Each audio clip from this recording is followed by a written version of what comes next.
दर्शक हो नमस्कार. परितो न्यूजमध्ये आपल्या सर्वांचं स्वागत आहे. दर्शक हो, पुणे जिल्ह्यामध्ये पाठीमागच्या 2 ते 3 दिवसापासून जो काही पाऊस पडतोय आणि तो पाऊस पडत असल्यामुळं उजनी धरण जे आहे, ते उजनी धरणाकडं आपल्या सगळ्यांचं लक्ष आहे. कारण उजनी धरण हे सोलापूर जिल्ह्याचे जलवरदायिनी मानलं जातं आणि या उजनी धरणाच्या पाणीसाठ्याकडं सातत्यानं लक्ष असल्यामुळे आता आपण त्या उजनीचे अपडेट या ठिकाणी पाहतोय. कारण पुणे जिल्ह्यामध्ये जो काही पाऊस पडतोय, तो पाऊस पडल्यानंतर बंड गार्डन आणि दौंड येथून तो पाऊस या ठिकाणी जे पाणी आहे ते मोजलं जातं. आणि त्या अनुषंगाने तो सगळा प्रवाह तो उजनीमध्ये येतोय. आपल्याला बातमी सांगताना आनंद होतो आम्हाला, की जे काही महत्त्वाचं उजनी धरण आहे, त्या उजनी धरणाची 3 वाजताची अपडेट आपण पाहिली, तर बंड गार्डन येथून जो काही विसर्ग येतोय, की जो मुळा मुठा नदीच्या इथून जे बाहेर पडणारा विसर्ग आहे, तो विसर्ग या ठिकाणी माहिती मिळण्यानुसार तो जवळपास 45,000 क्युसेकचा जो विसर्ग आहे, तो विसर्ग हा बंड गार्डनमध्ये येतोय आणि तिथून पुढं तो विसर्ग आता उजनी धरणामध्ये या ठिकाणी मिसळणार आहे. त्यामुळं जे सध्या -27.83 आसपास जे उजनी धरण आहे, ते उजनी धरण हे लवकरच जे मायनसमध्ये आहे, ते उजनी धरण प्लसमध्ये येण्याची शक्यता या ठिकाणी वर्तवते येते.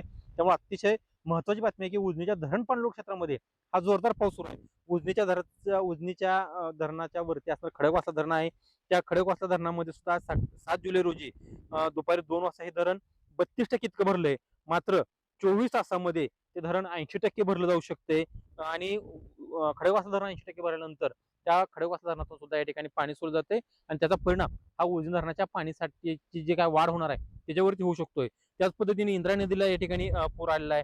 त्याच पद्धतीनं कासारचं जे धरण आहे मावळ तालुक्यामध्ये ते धरण सुद्धा भरले आणि 93.85% ते धरण भरले आणि त्या धरणातून दुपारी 2 वाजल्यापासून 3,860 क्युसेक विसर्ग आहे, तो विसर्ग या ठिकाणी सोडण्यात येतोय. त्यामुळे एकंदरीतच उजनीचे जे काही धरण पाणलोट क्षेत्र आहे, घाटमाथा आहे, त्या उजनीतून जे काही विसर्ग आहेत, ते उजनीमध्ये विसर्गाला सुरुवात झाली आणि त्याचा परिणाम म्हणून उजनी धरण हे झपाट्याने या ठिकाणी वाढायला सुरुवात झाली आहे.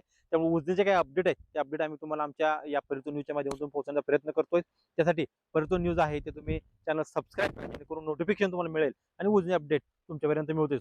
तुर्तास तरी उजनी धरणामध्ये बंड गार्डन या ठिकाणाहून जवळपास 45,000 क्युसेकचा विसर्ग हा 3 वाजताची अपडेट आहे, त्यानुसार येतोय. कदाचित सायंकाळी 6ची अपडेट आल्यानंतर 6ची अपडेट सुद्धा आम्ही तुमच्यापर्यंत पोहोचवू. तोपर्यंत पाहत राहा परिवर्तन न्यूज.